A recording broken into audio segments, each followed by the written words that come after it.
Hi, and welcome to Kidney Plugged In.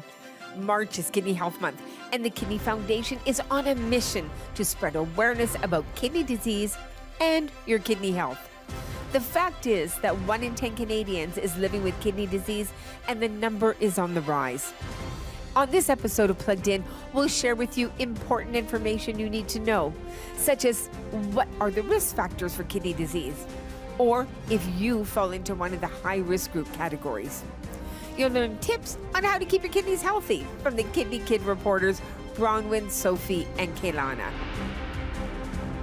And you'll meet Cam, a Penticton resident, shares her personal journey with kidney disease, which began over 20 years ago with an initial diagnosis of lupus disease. Today, Cam is facing the prospect of a kidney transplant in the near future and talks about the path that she is now on, searching for a donor match.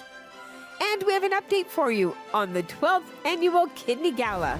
So please stay with us because all of this and more is coming up next, right here on Kidney Plugged In. Do you know you could lose up to 80% of your kidney function before showing any symptoms? March is Kidney Health Month. Do you know if you're at risk for kidney disease? Hi, I'm Marissa Nahaney. I'm here to tell you about some of the risk factors you should be aware of.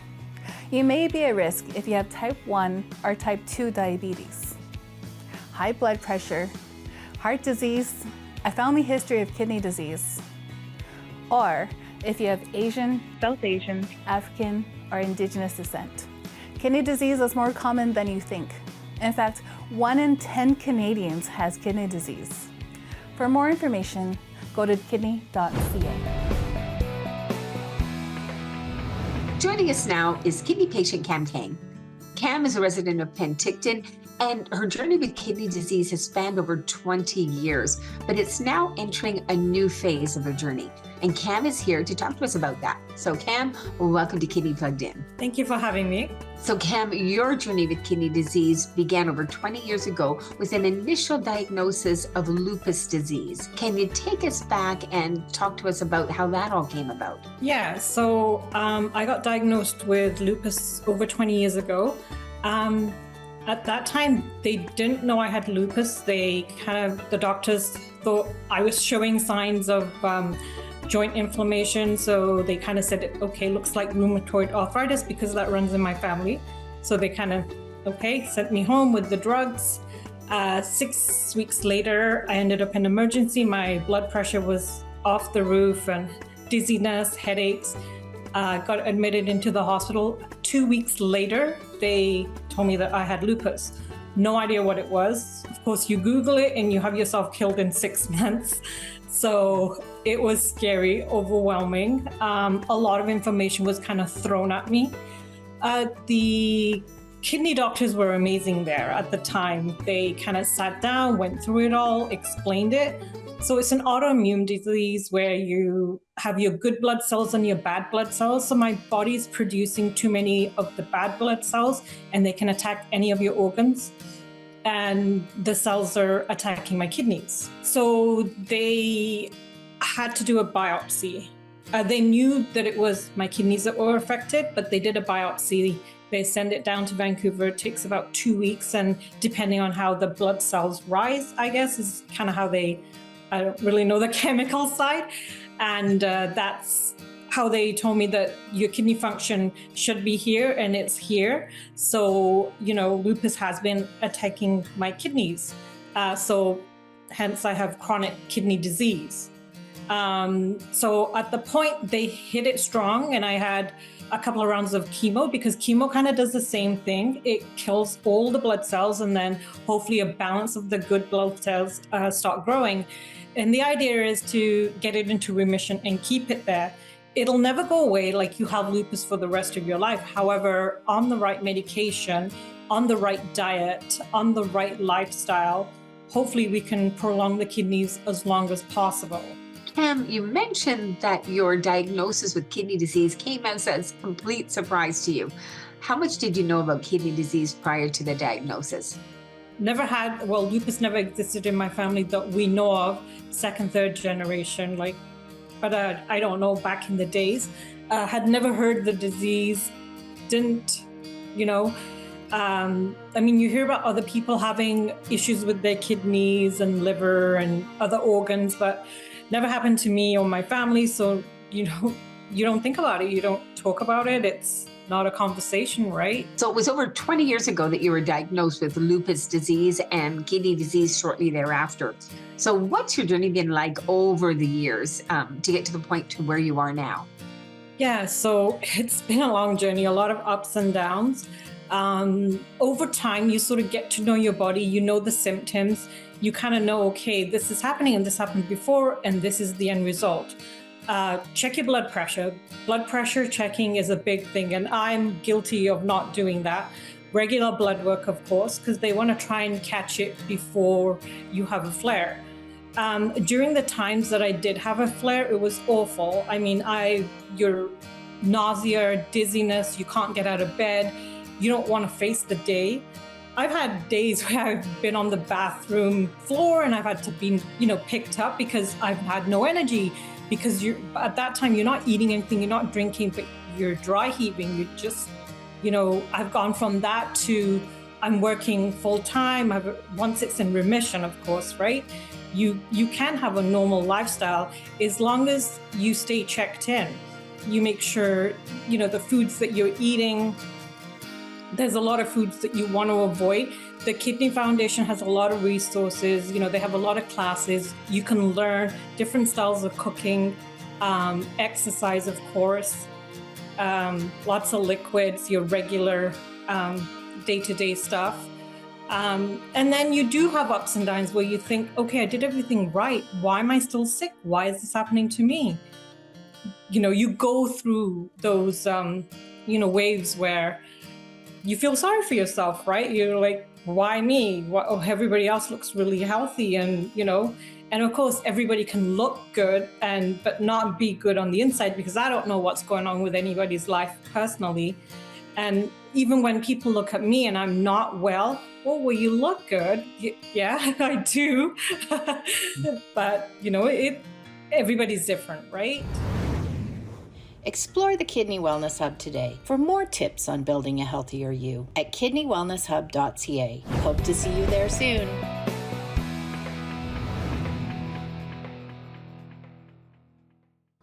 Feed them a healthy diet. Eat foods rich in vegetables, fruit, nuts, and 1% milk products, and food low in sodium and saturated fat. This eating plan can also lower your blood pressure. I'm Raman from Plugged In. Leave me a message and I'll get back to you. I can't believe it's been almost 20 years since we met. My whole life has changed. Whenever I felt alone, you were there for me.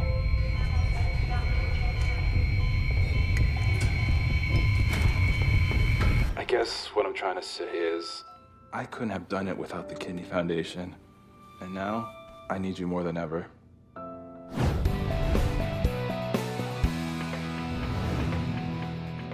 Cam, over the years, your kidney function has decreased. And I think earlier you were mentioning to me that right at the moment, you're functioning at about 16%. But at what point did your nephrologist have that conversation with you that there's going to be a need for a kidney transplant in the future? Right. So this actually just happened recently, sort of November, December. You go in for your regular blood work. You have your appointments with the kidney clinic. And I got notified in December that, your numbers are starting to decrease. We need to look at maybe, doing something. So my appointment in January was, okay, your kidney function hasn't gone up. It's been consistently at 16%. And we want to see it go up, but it's not happening for the last 3 months. It's been dropping. So let's talk about kidney transplant. My doctor said, you want to skip dialysis, because dialysis is not a lifestyle that, we want everybody not to have. We'd rather that you get a kidney transplant. So that was a shock. So after that, they told me that you're going to get a package in the mail. You're going to have a nurse will call you, and then, they'll walk you through it. End of January, I was going on holiday. Before I went on holiday, I got the package. I didn't even want to open it. I didn't touch it.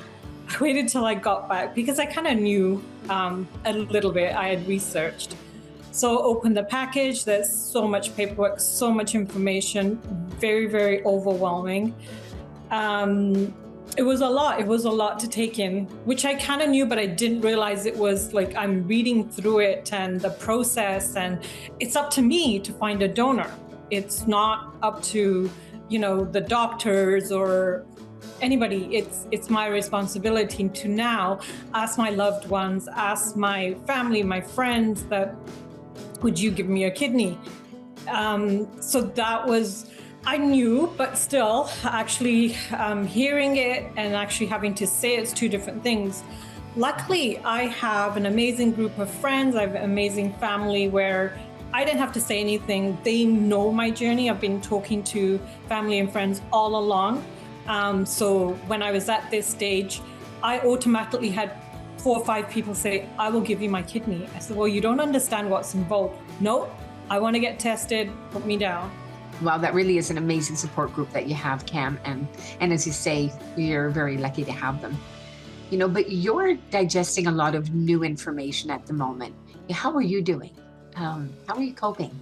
So living with kidney disease for over 20 years and maintaining my lifestyle that I have, knowing that I get regular blood work done and everything has been hunky-dory so far sort of thing, it never crossed my mind. You don't think about it.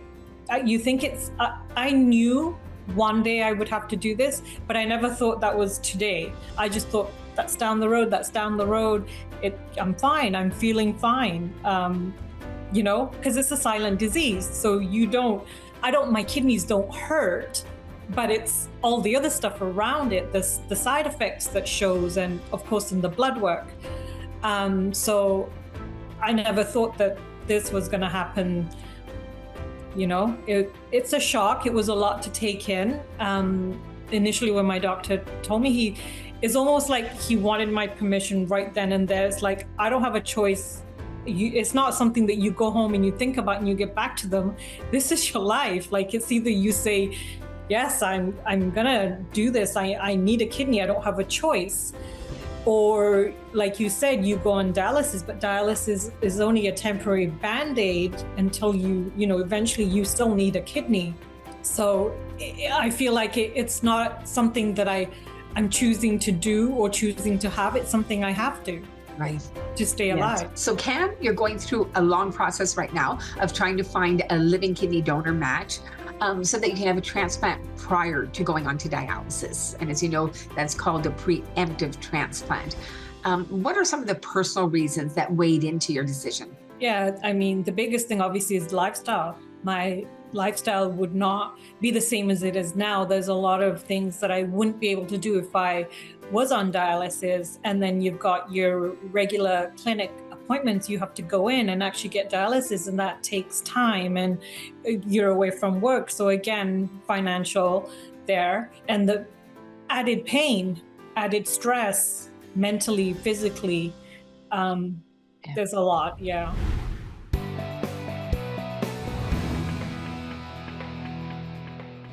Keep them fit and active. Take them out for a walk or a run. Aim for 30 minutes 5 times a week. This will help maintain a healthy weight, which can help control both blood sugar and blood pressure. I'm Sophie for Plugged In.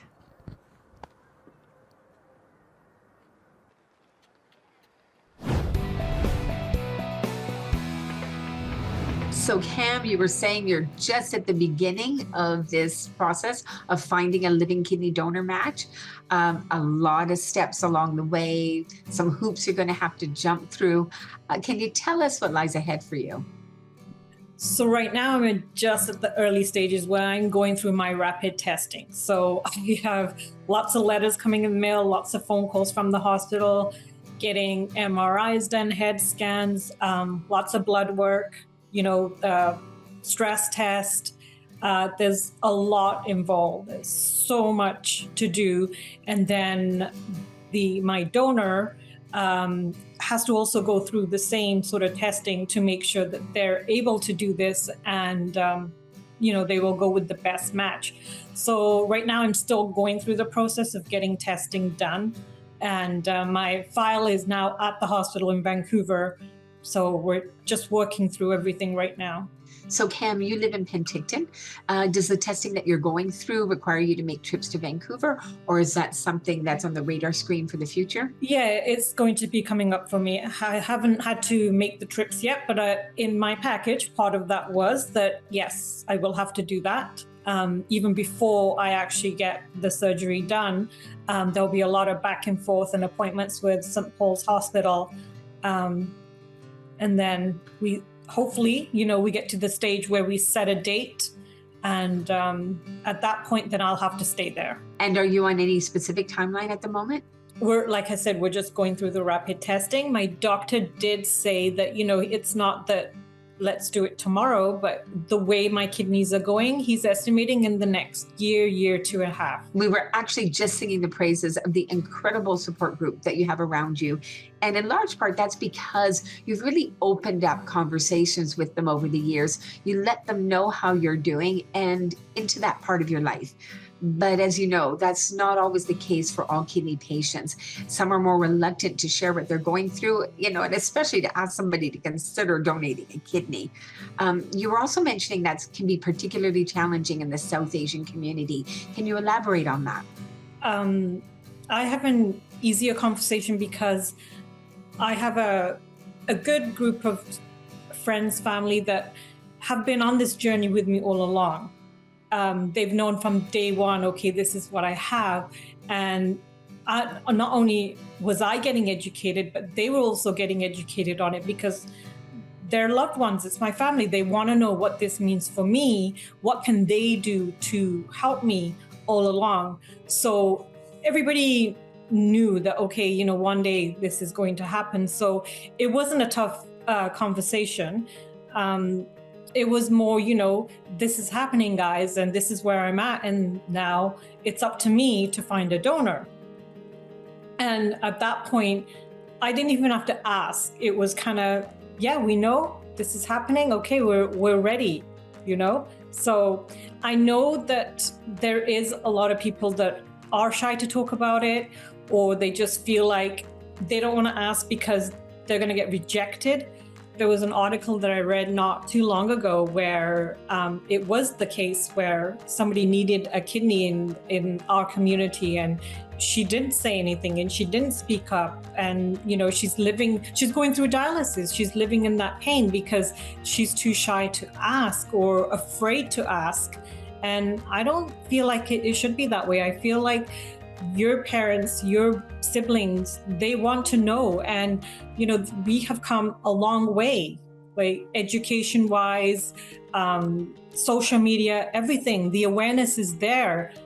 Like I said, 20 years ago, I didn't know what kidney disease was. To me, it was a word. Since then, not just me, but all my family, all my loved ones, that again, it doesn't affect them personally. They all know what it is because I've been sharing it with them. I've been sharing my journey and what it involves, and people are interested. They want to know. And you'd be surprised on how many strangers, people that want to help. Are you considering being a living kidney donor and wish to speak with a mentor who's been through the experience? The Living Donor Mentor Program is available for anyone who's considering being a living kidney donor to a recipient in BC or the Yukon. And this free peer support program matches potential living donors with mentors who've already donated a kidney. The program is available for those who've made the commitment to be a living donor, as well as those who are undecided. And mentors from all walks of life are available to provide support and inform about their living donor experience. For more information about this important and unique program, please visit kidney.ca. Save the date, Saturday, March 9th, 2024. That's the date of the much anticipated 12th Annual Kidney Gala taking place at the Paradox Hotel, Vancouver. Step into the 1960s glamour and celebrate 60 years of the Kidney Foundation of Canada. Every year, our community comes together to raise funds and awareness for kidney patients in BC and the Yukon, supporting innovative kidney health and transplant research. This year's gala will feature inspiring speakers, both silent and live auctions, an online raffle, and of course, delectable food and drinks. It's an evening you don't want to miss. And back again this year is our Grab and Go Restaurant Row gift card selection that will be online, available for viewing and bidding at the Kidney Gala website as of March 1st. You don't want to miss our carefully curated silent and live auctions featuring regional getaways, local experiences, fine art, and so much more. This is an evening of celebrating the glitz and the glamour of the 1960s, so you're going to want to be there. To purchase your tickets or find out more, please visit the website on your screen. We hope to see you there. So Cam, have you allowed yourself to think about the post-transplant stage? Are there things that you worry about or things that bring you hope? One of the things that kind of scares me here is lupus can come back. I mean, I can have a flare. So one of the things that I am a little afraid of is what if it does come back? And now, I have this brand new kidney, and is it going to attack those kidneys? But what I'm going to do is think positive. I mean, just think positive, see that I'm one of the lucky ones that was able to get a kidney and have a better lifestyle, and just live. And the awareness, like I would love to share my journey afterwards, because obviously there's a lot of stuff that is going to happen. And I don't know what to expect at this point. So I'm hoping that it's going to be better. Everybody keeps telling me that I'll feel way better. So it was an eye-opener to know that once you've had the surgery, financially, none of it is covered. The government doesn't cover your stay in a hotel or a condo or Airbnb, your food, your expenses there, you have to cover it. I have volunteered with the Kidney Foundation, for over 10 years, and I help them raise money where I can. However, I've not known exactly, this is where those funds go, until I got that package. And it shows in detail that if you make under a certain threshold, the Kidney Foundation will help you. There's a whole bunch of resources in there, but that's where the money is going towards. So again, I was helping, I was volunteering, but I didn't know the breakdown of exactly where they help. And now that I do, now that I see it, now that I'm living through it and going through it, it's definitely another eye-opener, that all the more reason that people should help and people should donate, and where they can, whether it's a little bit, whatever you can do just to help raise money. Again, awareness as well, right? Because it's not covered. The government does not pay for it. Cam, you just brought up a couple of really important points about the challenges that both kidney patients and living donors face when going through the transplant process. And the Kidney Foundation understands this. So in fact, the BC Yukon branch administers a program for potential living donors that will reimburse eligible expenses related to organ donation. As you know, the program's called LODER, which stands for Living Organ Donor Expense Reimbursement Program. It was formed out of the fact that the Kidney Foundation believes that donating an organ should not be a financial burden to the donor. So consequently, the LODER program reimburses expenses, including travel, accommodation, parking, meals, and for Canadians, even a loss of income that's related to the assessment and donation of the organ. So if any of our viewers there want to know more information about the LODER program, please visit kidney.ca.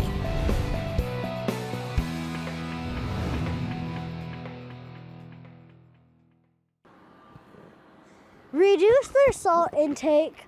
The recommended sodium intake for adults is not more than a teaspoon a day. Try to limit the amount of processed food or don't add salt to your food. Your kidneys will love you for trying your best. I'm Kaylana for Plugged In.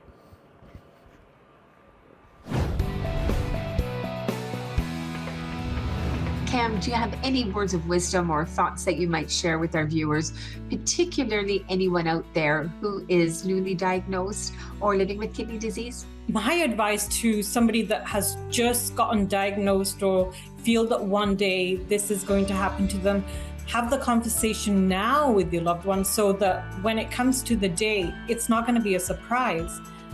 Keep them in your journey all along. Let them know this is what's happening today. This is how I feel, you know.